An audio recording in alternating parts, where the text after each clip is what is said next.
Hi,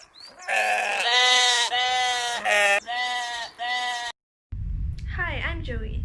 So before veterinarians deal with live animals, it's important for them to understand the animal behavior and handling.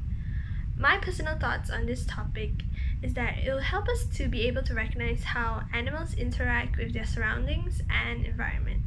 So this knowledge will give an insight to the handlers in managing their animals by minimizing stress on the animals and also provide a sense of convenience for the handlers to manage better.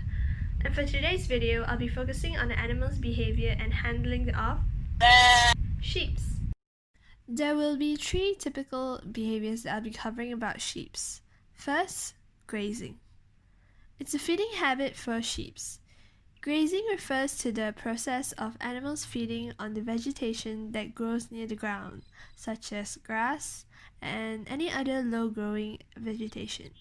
Another behavior is known as sheltering. Sheep will use available shade in the summer, but if shade is unavailable, they stand about in groups shading their heads under the flanks or between the hind legs of adjacent lambs.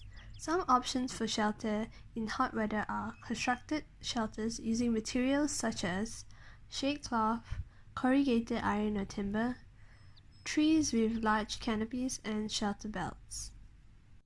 Sheep possess a follow-the-leader behavior, so when one sheep moves, although it doesn't seem like a good idea, the rest of the sheep will just follow. The flocking and following instinct of sheep is so strong that it even caused a death of 400 sheep in 2006 in eastern Turkey. The sheep plunged to their death after one of the sheep tried to cross a 15-meter deep ravine, and the rest of the flock just followed.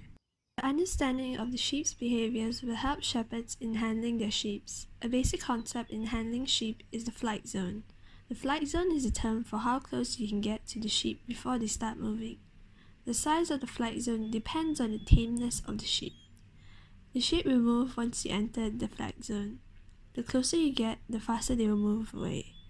You can manage their speed by how close you can get to them when shifting the sheep. Another important principle for handling sheep is the balanced lines. One runs across the sheep's shoulders and the other along its spine.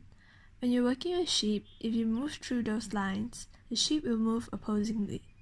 If you're alongside the animal and you move forward, the sheep will move backward. And if you move back, the sheep will move forward. And if you're in front and you move to the left, the sheep will move to the right. The primary objective of proper sheep handling and well-designed facilities is to increase the productivity and profitability from the sheep operation while meeting an ethical and moral obligation to guarantee good animal welfare, care, and production.